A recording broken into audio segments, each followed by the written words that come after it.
Tervist, Rainis siinpool. Täna meil on siis see päev, kus meil Mersu läheb siis vahepeal värvimisse. Tahtsin veel hetkel enne värvimisse minekut siis näidata, mis me siin praegu teinud oleme selle tehnikaga. Meie eesmärk oli siis praegu see, et me paneme selle auto tööle, teeme kogu selle põhimõtteliselt selle swapi värgi ära, nii et oleks juba põhimõtteliselt mingi 80% tehtud. Ja peale seda, kui on värvimises ära käidud, siis me saame põhimõtteliselt hakata tegelema sellega, et see auto nii-öelda siis arvele võtta selle mootoriga. Jah, põhimõtteliselt ma näitangi, mis me siis siin teinud oleme. Mis me siis siin kõik ära tegime. Ühesõnaga, meie juurde siis auto tuli niimoodi, et see mootor oli nii-öelda aiste vahel, et kastiga midagi seal ei olnud. Siis me panimegi kõik siuksed sidurid ja kõik selle jõuülekande panime kokku, tegime kardaanid ja asjad, siis tegime veel diffri ära ja siis jõuülekandega on siis enam-vähem nagu okei, et see võiks siis, see peaks tulevikus nii-öelda siis seda jõudu ilusti pidama, mis sealt see nagu eesmärk on, et süke stock M104 on enam-vähem 400 kilovatti. Sellega võiks nagu kõik korras olla. Siis panime turbod, asjad, värgid panime vahele, et siis tegime kolded ja asjad, et siis sellestki kolle on küll tellitud või selles suhtes see on tellitud tükk nagu, et see nagu meie enda tehtud ei ole, et meie töö oligi siis siin, et me tegime väljalaskekollektori, tegime väljalaskusüsteemi.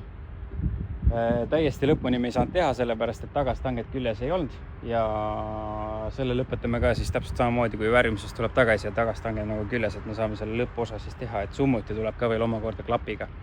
Ehk siis on võimalik siis pärast maantee peal ikkagi summuti nii-öelda nagu vaiksemaks panna, et saab ikkagi inimese kombel ka nagu sõita. Et muidugi on äge, kui see M104 nii-öelda nagu tee pealt, aga nagu see ei pea iga päev selline olema. Et mõnikord tahaks ikkagi rahulikult ka nagu sõita.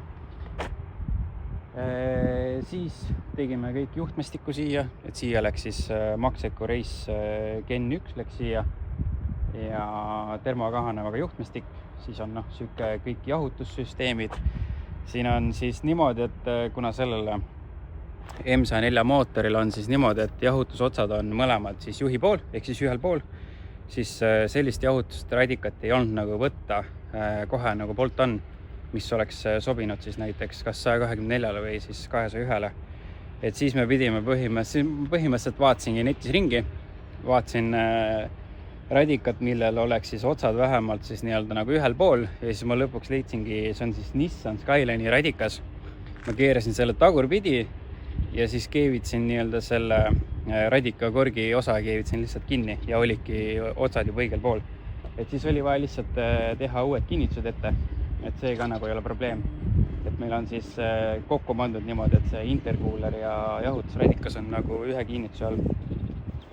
Et siis nad istuvad nagu kompotina nagu koos, et kui sa tahad, siis sa võid alumised lõdikud võid lahti teha ja siis radika kinnitused lihtsalt tõstad nagu terve komplekti neest ära.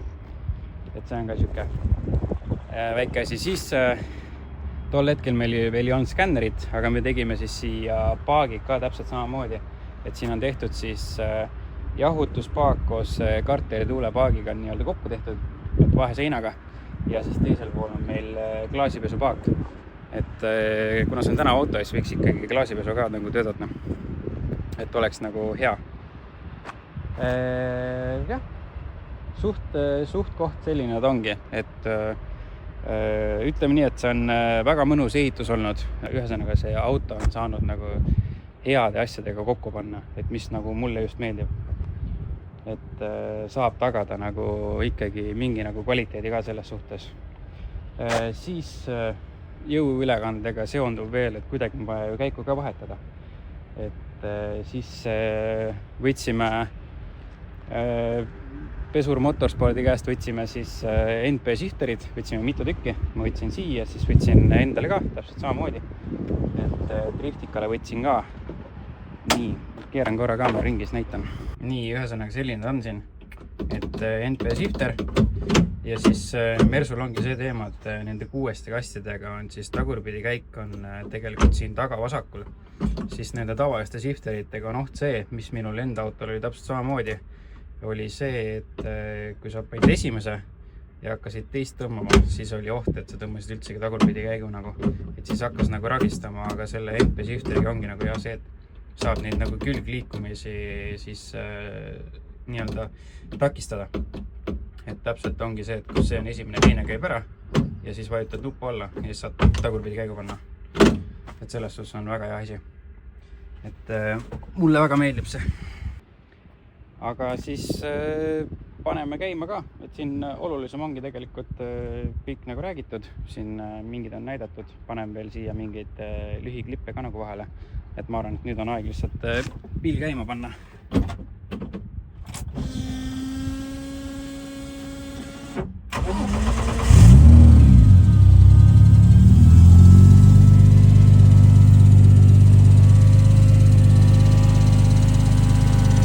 Käib päris hästi.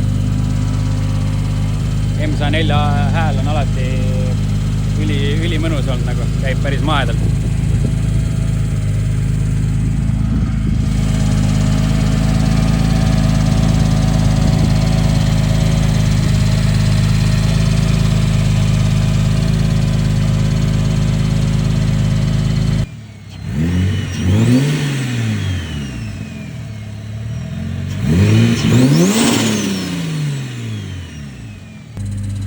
Selline ta praegu on meil, et käib päris mahedalt, et las käib värvimises vahepeal ära ja siis tegeleme edasi sellega.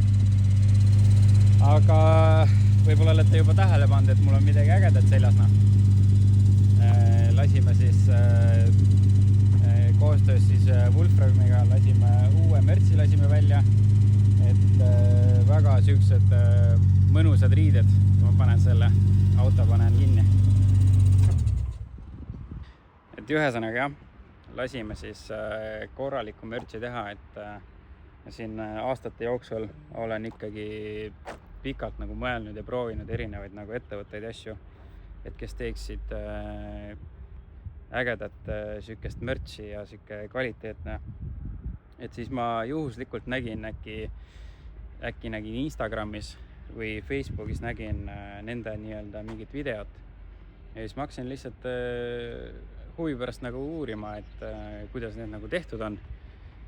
Ja siis ma vaatasin, et okei, et üldsegi Eesti ettevõtte.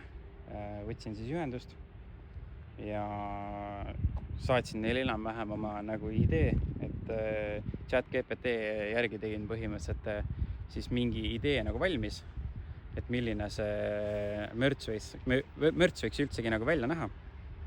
Ja siis nad põhimõtteliselt oligi, et tegid oma kavandi nagu valmis ja see oli nagu põhimõtteliselt ideaalne, et ei osanudki mitte midagi nagu seal muuta, et see oli nagu minu jaoks ikkagi väga äge nagu.